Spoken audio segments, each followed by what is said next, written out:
It's the art of deflection coming from former President Obama, as well as his friends who are still in Congress today, and Senator Warner and Congressman Jim Himes, really all basically saying that exact same statement, which doesn't actually address the issue that was revealed in great detail in the over 100 documents that we released last week, in the documents that we will be releasing later this week, that point to the undeniable fact that you laid out in your introduction to this segment, is that the intelligence community had one assessment, that Russia did not have the intent or capability to try to impact the outcome of the U.S. election leading up to Election Day. The story about this scumbag, and he is a scumbag pedophile, Jeffrey Epstein, he's dead now, but for 20 years, you had Obama and George W. Bush's Department of Justice go easy on this guy. They didn't fully investigate the case. They didn't show any curiosity about the case. And now Donald J. Trump is asking his Department of Justice to show full transparency. Barack Obama attempted a comeback with his signature smooth charm. But Tulsi Gabbard and J.D. Vance came swinging sharp, relentless, and unapologetically brutal, shredding his legacy piece by piece. This wasn't a debate. It was a map in destruction, leaving the... And not Barack Obama and George W. Bush. If you want to criticize the people who aren't showing full transparency, you ought to go after the administrations that went easy on Jeffrey Epstein, the administrations that concealed this case for 20 years, and the administrations that failed to show full transparency. Donald J. Trump, I'm telling you, he's got nothing to hide. His administration has got nothing to hide, and that's why he's... Calm storm from Hawaii, and J.D. Vance, the sharp-tongued Rust Belt outsider, collided with Barack Obama in a showdown that felt more like a demolition derby than a debate. No handshakes, no niceties, just raw, unfiltered attacks, ripping into his policies, promises, and carefully polished legacy with ruthless precision. And trust in the integrity of our democratic republic, which has been undermined by President Obama through his direction of this manufactured fake intelligence document, knowing that it was filled with lies and knowing that it would and could then be used for all of the actions that came. Calm storm from Hawaii, and J.D. Vance, the sharp-tongued Rust Belt outsider, collided with Barack Obama in a showdown that felt more like a demolition derby than a debate. No handshakes, no niceties, just raw, unfiltered attacks ripping into his policies,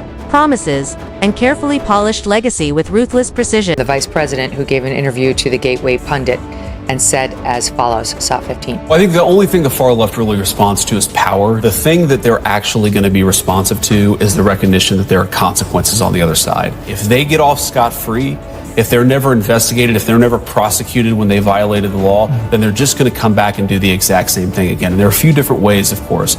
So it's the big tech companies that were censoring conservatives. They've got to know that's not going to be allowed, and there are going to be consequences for it. The banks, the president is really preoccupied with this, and rightfully so. And of course, you've got to pay the lawfare back in kind. You've got to say to the Comeys and the Brennans of the world, of course, you got to follow the law. You can only prosecute people when they actually broke the law, but we know that a lot of people... SS resume may gleam, but cracks run deep. Contradictions, missteps, and compromises that rarely see the light of day. That's when Tulsi and J.D. strike, wielding razor-sharp facts, moral fire, and perfect timing, ready to smash the polished faca to pieces. Of our democratic republic, of our elections, is of paramount importance to the American people.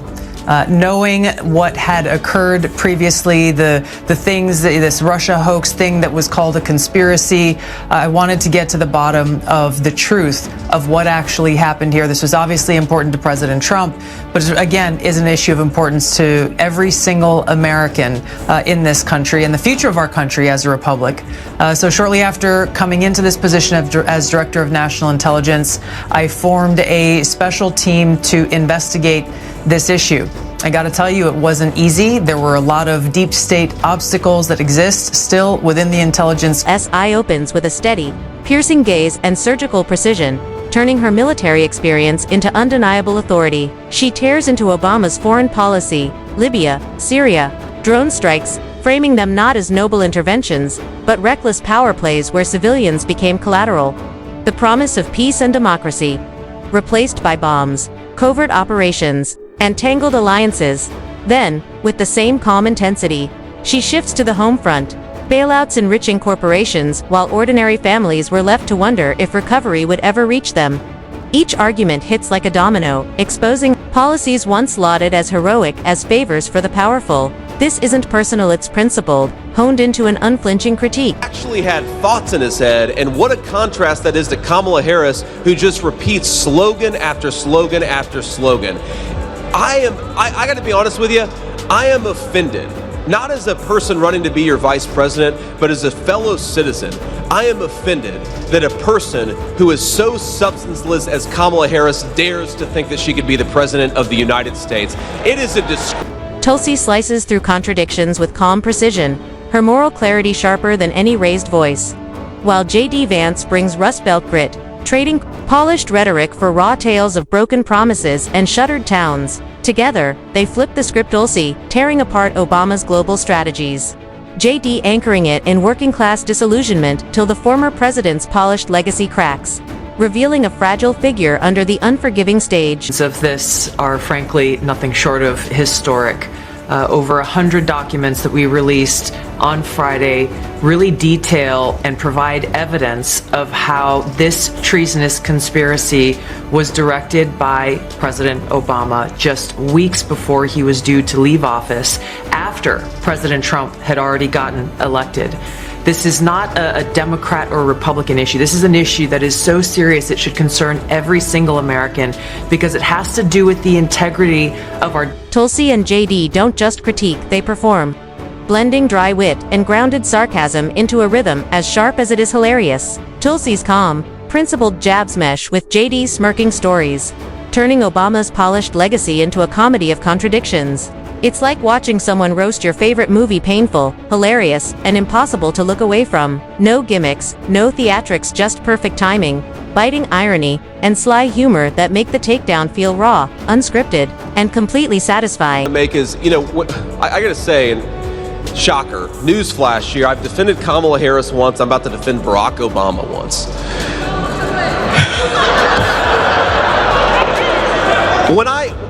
So set to the side the hectoring and the tone of Obama when he went in and talking about black voters, like whatever, obviously I just criticized that.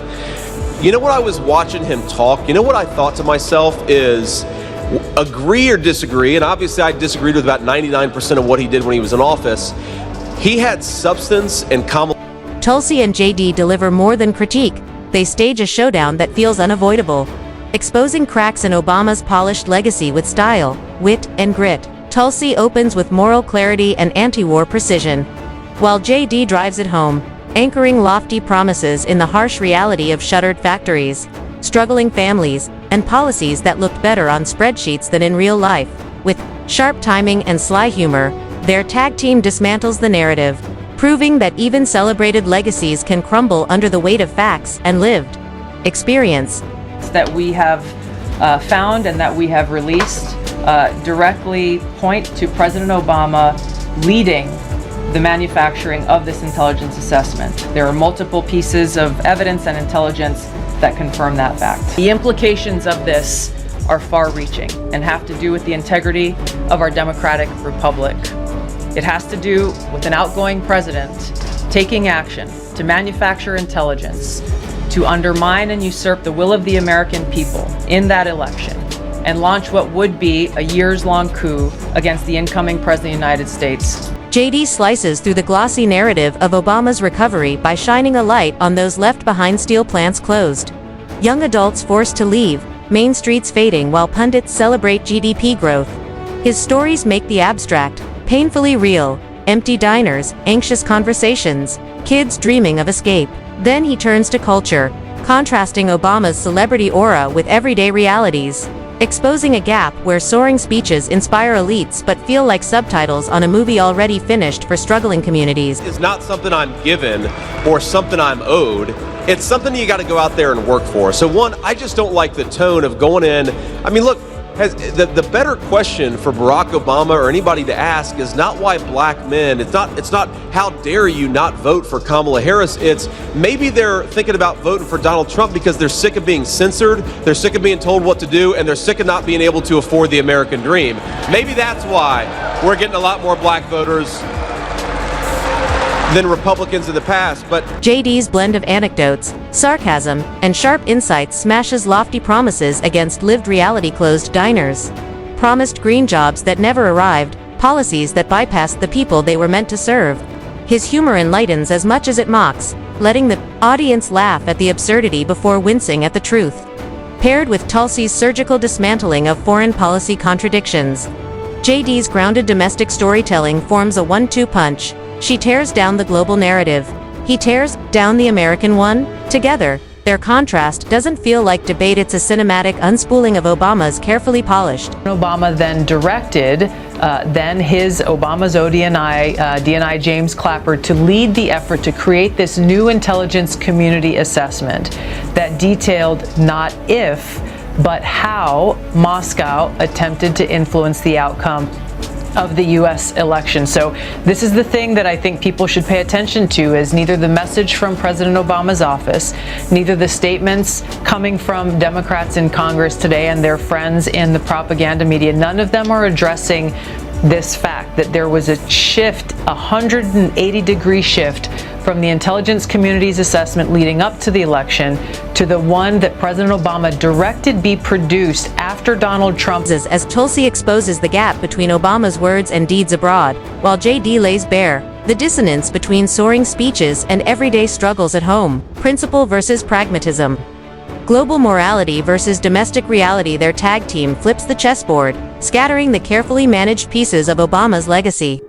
Cracks in the polished image are impossible to ignore, and the fallout fuels the spectacle. Pundits scrambling, analysts tweeting, social media erupting in cheers and mockery. Obama has faced critics before, but never a dual assault like this, where moral precision meets gritty storytelling, leaving his legacy shaken and the audience. Senator Vance, in Pittsburgh on Thursday, former President Barack Obama admonished black men for being hesitant about voting for Kamala Harris. I was wondering if you could contrast your approach to hesitant voters and how you tried to earn them over. you know, first of all, I don't believe, whether you agree with me or disagree with me, whether you agree with Donald Trump or disagree with him, I don't believe in hectoring voters. I believe in... Tulsi and JD don't just highlight flaws, they reveal patterns. Tulsi exposes how lofty moral claims mask contradictory actions abroad, while JD shows how grand promises crumble for forgotten towns at home.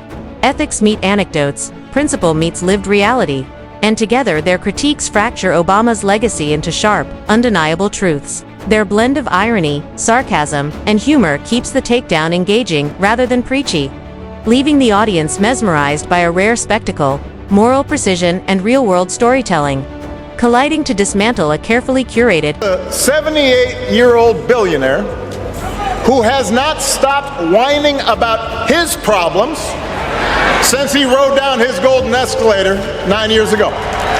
It has been a constant stream of gripes and grievances. That was Obama. Nah, I'm just kidding. You know I've got to talk about Trump. Obama was this brilliant lawyer. He was so smooth. Though I am a little hurt that he's not here tonight. We had so much fun the last time. He was so measured. And it is surprising. You got a room full of reporters, celebrities, cameras, and he says no. And the way he would talk about things was so statesman. The intensity, the showdown never feels grim. Tulsi's dry moral clarity meshes perfectly with JD's sarcastic Rust Belt quips, landing with wit that makes the audience laugh, wince, and nod in agreement. Their sharp yet humorous critique turns complex contradictions into something tangible, proving that even untouchable narratives can be challenged. By the end, viewers are entertained, unsettled, and energized, left imagining what might happen if more insiders joined in. The real spectacle isn't just the critic hits, the storytelling, the interplay, and the rare collision of principle with lived experience. Obama has faced critics before, but nothing prepared him or the audience for this cinematic